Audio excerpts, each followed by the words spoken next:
India TV YouTube channel को subscribe करें और बेल आइकन दबाएं। ओलंपिक में हिस्सा लेने वाले खिलाड़ियों से पीएम का संवाद। पीएम ने खिलाड़ियों से बात कर बढ़ाया हौसला। पीएम ने मैरी कॉम, सानिया मिर्जा और नीरज चोपड़ा जैसे चर्चित खिलाड़ियों से की बात। कहा खिलाड़ियों की सफलता पर विश्वास। पीएम मोदी ने कहा अपेक्षाओं के बोझ तले न दबे खिलाड़ी, हर खिलाड़ी अपना 100% देने की कोशिश करें।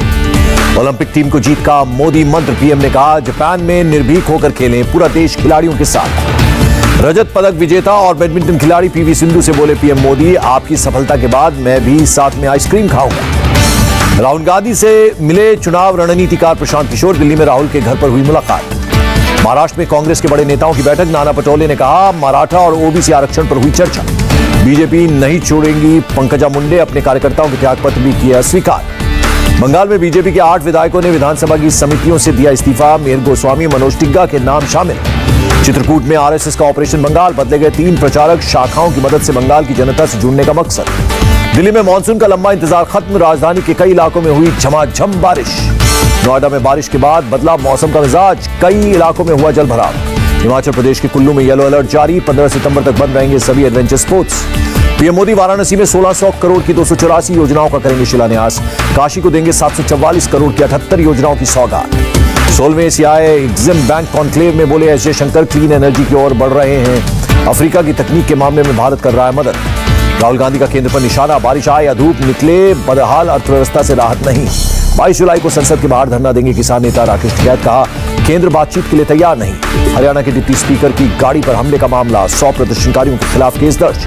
ट्विटर इंडिया एमडी मामले में 20 जुलाई को आएगा फैसला। जस्टिस नरेंद्र का बयान, कुछ जजमेंट पढ़ने बाकी। सीबीआई ने डीडीए के 3 अधिकारियों के खिलाफ दर्ज किया केस।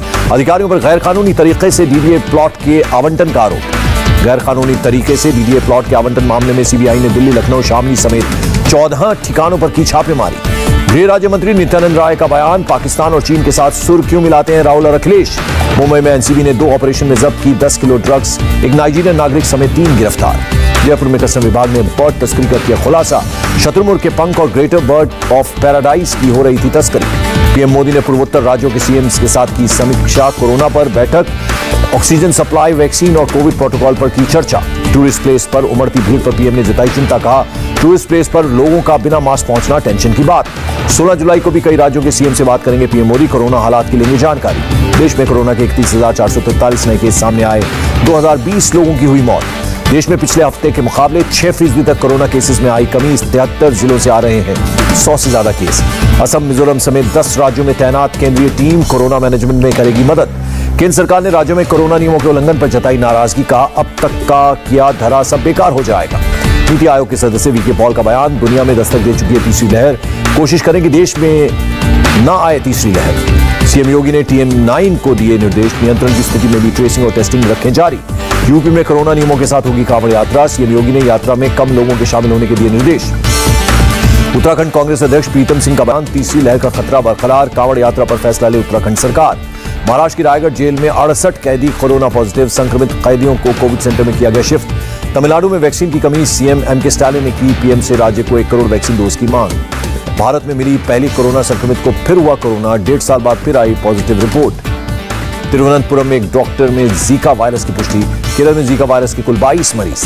आपातकाल की स्थिति के बावजूद ओलंपिक विलेज खोला गया। हिस्सा लेने वाले खिलाड़ियों का रोज होगा टेस्ट। सऊदी अरब से हज यात्रियों के लिए पूरी की तैयारियां। इस साल 60,000 आवेदकों को मिली मंजूरी। हज यात्रियों का वैक्सीनेशन जरूरी। केन्या में वैक्सीन की कमी। अब तक सिर्फ 1.5% जनसंख्या को लगी वैक्सीन। कई लोगों में वैक्सीन को लेकर डर। केपी शर्मा ओली ने सुप्रीम कोर्ट पर लगाया आरोप। कहा जानबूझकर विपक्ष पार्टियों के हित में सुनाया गया फैसला। इराक में अस्पताल के कोरोना वार्ड में लगी आग। अब तक 64 लोगों की हुई मौत। 100 से ज्यादा लोग घायल हुए। चीन के जिज्ञासु प्रांत में होटल की इमारत गिरने से 8 लोगों की मौत। 9 लोग अब भी लापता। अमेरिका के फिलाडेल्फिया में भारी बारिश से जलभराव। कई इलाकों में 6 से 10 इंच तक पानी भरा। भूटान में लॉन्च हुआ भीम UPI ऐप। भारतीय पर्यटकों और कारोबारियों को होगा फायदा। डॉलर के मुकाबले 9 पैसे 4 रुपया, 74 रुपये 49 पैसे हुई $1 की कीमत। बढ़त के साथ बंद हुआ बाजार। सेंसेक्स में 397 और निफ्टी में 119 अंकों की बढ़त। टीम इंडिया के पूर्व क्रिकेटर यशपाल शर्मा का दिल का दौरा पड़ने से निधन। पीएम मोदी ने यशपाल शर्मा के निधन पर जताया शोक।